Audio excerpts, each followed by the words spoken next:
Hello, I'm Antonia and this is Noel and we are from Boxtail Soup Theatre Company and we are very busy in our studio at the moment. It's a bit chaotic in here. We like to think of it as artistic chaos. And Definitely. even me, who's the tidiest person in the world, actually weirdly doesn't mind this moment. I always have to tidy my desk at the end of the day, but it's all very creative and fun. We are making for the new show. And we've got a very short time really to make everything, which is usual for us.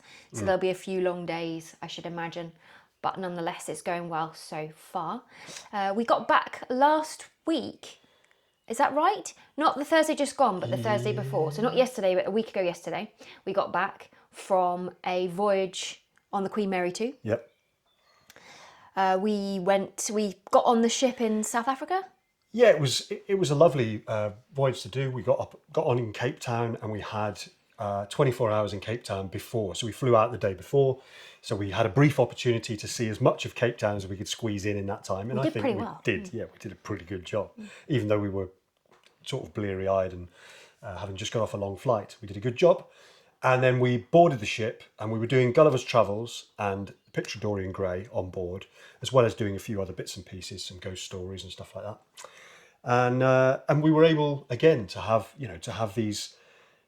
We had brilliant audiences for the shows in what is a lovely theatre to perform those shows in. It's really unusual. Suited them actually. But yeah, it does. They both look really lovely in there. They actually, did, yeah. The audiences loved it, and then obviously because you're on board with people, then there were so many people coming up to us, going, telling us how much they'd enjoyed the shows and how much they. Yeah, it was really nice. You couldn't really go anywhere, could you? No. Not even the bathroom without somebody coming up while you're washing your hands and telling you how much they enjoyed it, which was so lovely. Yeah, and then the other bonus, of course, is that we get to enjoy a few of the stops. So we were able to go and see just a little bit of Senegal. In the boat stopped in Dakar, so we saw Gorée Island. We stopped on Tenerife and in Cadiz, and Daddy. that was it, wasn't it? Yes, and we had a lovely time. And yeah, it was great. It's always lovely to do the Cunard voyages. It was something that we never really thought we would do, and now it seems to be a kind of once a year little outing for us. We're very fortunate to be able to go and do a. And while they keep asking, we will keep going. Yeah. Meanwhile, then we got back and we came straight back into the studio because, as I said, we're relatively short of time for making, as always. But we're having fun so far. So for the Edgar Allan Poe adaptation, A Ghost Among the Living, we're doing a variety of Poe's stories. And we have a through line as well that we've weaved together. But consequently, it's probably, in terms of puppet making, it's most like Gulliver's Travels, I would think, really, because we're going to have different styles of puppet for different stories that we're telling. So it's a good comparison. Yeah, the first puppets that I've been making are for one of the first stories in the show, and we're going to play with scale a little bit for that one. So we're going to have something in more miniature and then a little bit bigger. So I've been making these guys. This is the one. They're not finished. Obviously, they need hair. They need actual eyes. Currently, they've only got pins that I've just popped in just so I knew where the eyes would be. So I'll be sewing on buttons for their eyes, hair. They'll have hair and then a little costume. But the idea, you'll see a drawing that hopefully you can show. The idea behind the fabric was that I wanted it to look a little bit parchmenty, a bit ink stained. And actually, I'm really pleased with it. Yeah, so to clarify, this fabric was white before. Yes, an old white sheet. Old sheets, right? Yes. So Antonia has actually dyed it, coloured it with tea, and then done these brilliant kind of staining in places paint, with blue basically. paint. I love it. I think it looks absolutely brilliant. I think you've done an amazing job on that. Thank you very much. Lovely. Yeah, I'm very pleased with it. So Yeah, he's they one look of the really characters. Cool. Then his is another one who, again, will look much more different than he currently does. Got a bigger head so far, but then he'll have different hair and all that sort of thing. And then, as I said, we're playing with scale. So I've got to work in miniature. So today I just started making this tiny little dude. I'm hoping he's not going to be too small. We'll have a play and see. I think it seems about right. Definitely be all right for Edinburgh, and then we'll see whether we need to go any bigger for touring. So that's all going well so far. I've also drawn out what I think another one of the puppets is going to be like, and Noel has been working on one of the other puppets which needs to do a special trick. Yeah, so that's the first thing I did, in fact, because I was really concerned that I was just worried that if it couldn't do what I wanted it to do, that we were going to have to come up with something else. So it's always nice to get some of those things, if you've got particular moments or tricks or things that you want to happen in the show, it's nice to get them planned out a little bit so you have an idea of how that will work. It just gives you some clarity, and it means that you know what you're working towards with that particular puppet or that particular moment. And it's usually really finding helpful. with that particular, often with those sort of tricks, it's thinking this is the slightly more complicated way we could do it, but is there a really, really simple way we could get the same effect as well? And I feel like you've got 2 ideas that we could work with. Yeah, absolutely. Yeah, there's a kind of backup, super simple idea. We're not going to show that for now because it is a massive spoiler. So we at some point we'll show, but. The other thing that I've been doing for the rest of the time while Antonia's been making these incredible little dudes is... Shall I move them out the way? Yeah, sure.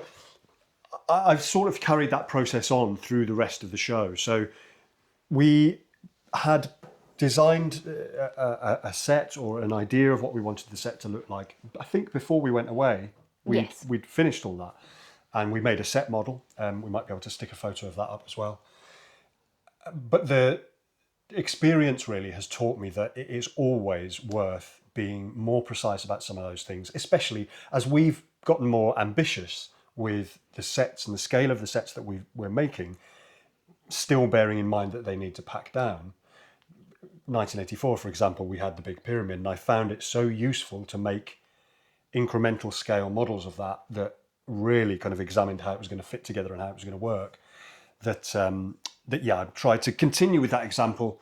So this is just a little bit of the stuff that I've been... Noel made a box. I've been working on. Yes, this took me a whole week. Yeah, so this is an example of something I've been working on. This is exactly to a quarter scale. So it's really helpful to be able to make something like that and figure out how the pieces are going to fit together, how it's going to pack down, how the pieces need to sit in order for it to be stable, and just work out some of the kinks before you actually come to building the thing for real, so that you're not learning as you go or wishing that you'd done something differently. Yeah, it's funny, isn't it, how we learn these things. Yeah. And then we try to make sure that we make our lives as easy as possible. That's not to say that there won't be, usually you run into slight difficulties, but at least you've tried to mitigate those to some degree by figuring most of it out. Yeah, and I think where in the past, in our much earlier shows, there were times when I would have rushed in and just started kind of making stuff once I'd had a couple of ideas. I feel like I'm a little bit more methodical now, and I've tried to use this week to plan ahead so that I know how everything that needs to be built, more or less, I know how it's... And the first thing we did actually was scrub through the footage that we'd taken from research and development few days that we had with Mark, where we'd planned out all of the major pictures for the show. So we went through that to know, and then we knew exactly what each piece of set ideally needed to do as well. Yeah, we kind of plotted the journey of those things and decided, looked at where things were going to have to move, what they were going to have to do, what puppets were required for what bit. One of the biggest challenges, I think, for this one, for you, for some of the set, if I'm not speaking out of turn, is the fact that we need to stand on some of it. And whereas we would often make stuff out of cardboard and foam board, obviously you can't make a cardboard box just out of cardboard like that and have it be stand-onable. It's all well and good if you're in one venue and you can make that box out of wood, then it's a relatively simple job to do. But this has to go on the plane as well, we know that already. It's got to pack down, it's got to be lightweight enough to carry and move around, and it's got to collapse into a small enough thing that we can tour with it and you've been doing even some take it on a plane. Good engineering today though, which I mean we'll show it in the next vlog probably, depending on whether we go with it or not. But the nice thing, one of the nicest things about it is it's basically something that's made for the central piece of set that again needs to be stood upon, that has been made out of the poster boards that we use to advertise the Fringe when we're at the Fringe. So it's 1984 poster boards that we use when we stand on the mile. Might be able to put a photo up here of what I mean, that have now been cut into strips to facilitate this particular honeycomb-like structure. So yeah. Don't be wasteful, be creative. Absolutely. Right? And on that note, we are going to leave it for now. But as always, if you are enjoying the vlogs, then please do give us a thumbs up, subscribe, ask any questions you would like. And don't forget that tickets are on sale for A Ghost Among the Living at this year's Edinburgh Fringe, 5th to the 31st, I think, something like that, of August, the whole month, not the 19th. And you can book via a link, I should imagine, on the screen. Yeah, we'll stick a link up, yeah. on our website, all of that. We would love to see you there. Also doing previews in Twickenham on the 26th and 27th of June. The link for that is on our website. And that's all. Yeah, thanks.